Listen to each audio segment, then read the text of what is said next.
Okay, यहाँ पे भी हमें फाइंड करना है, find the equation of the curve passing through the point 1 2 given that at any point xy on the curve if the product of the slope of its tangent and y coordinate of the point is equal to the x coordinate of the point। मतलब यहाँ पे भी हमें क्या find करना है, find the equation of the curve passing through the point 1 2।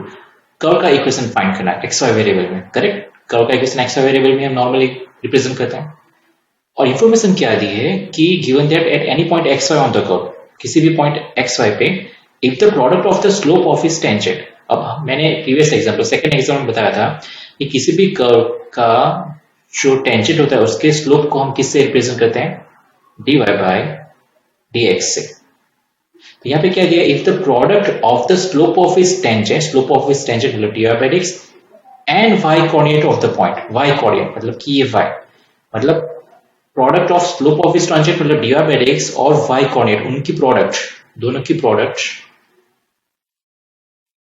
Is equal to the x coordinate point. ये equal to है x coordinate of the point मतलब कि x, ये दोनों, ये स्लोप ऑफ द टेंजेंट मतलब कि dy बाय dx और y कोऑर्डिनेट की product equal to x coordinate of the point मतलब कि इक्वल टू x है। ये इंफॉर्मेशन हमें दी हुई है कर्व के बारे में, ओके।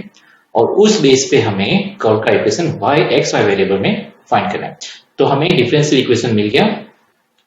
अब हम इसका इंटीग्रेशन करेंगे तो dy के साथ y वाला वेरिएबल, ds को यहाँ पे x के साथ ले जाएंगे, डिवीजन में है यहाँ पे, ओके।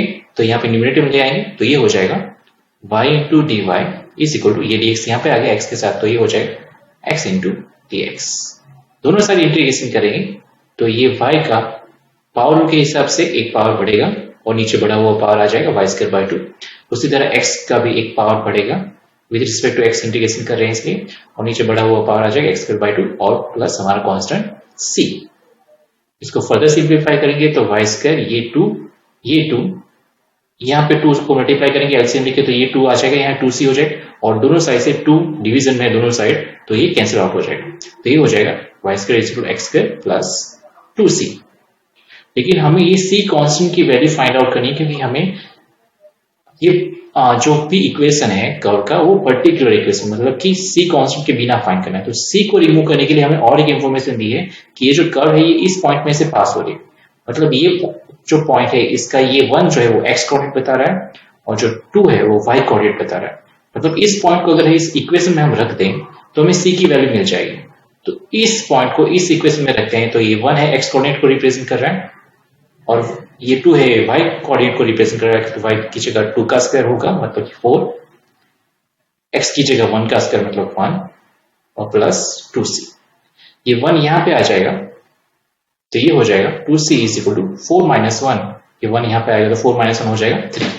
तो 2c की वैल्यू हमें मिल गई 3, मतलब ये कांस्टेंट जो था वो हमें मिल गया 2c की वैल्यू 3। वो यहाँ पे लिखते हैं तो ये हो जाएगा y square is equal to x square plus 3।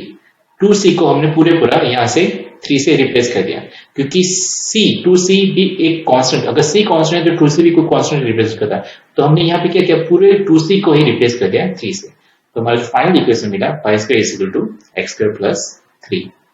जो हमें जो भी कर्व था जिसका इक्वेशन हमें मांगा गया था वो हमें मिल गया इस फॉर्म में, जहां पे c हमने रिप्लेस कर दिया इस पॉइंट को इस इक्वेशन में रख के। तो c की वैल्यू मिल गई, c की वैल्यू को फिर से हमने 2c की वैल्यू को यहाँ पे रख दिया। तो पूरा इक्वेशन बिना c के सिर्फ x और y वेरिएबल में हमें मिल गया जो हमारा मांगा हुआ इक्वेशन था।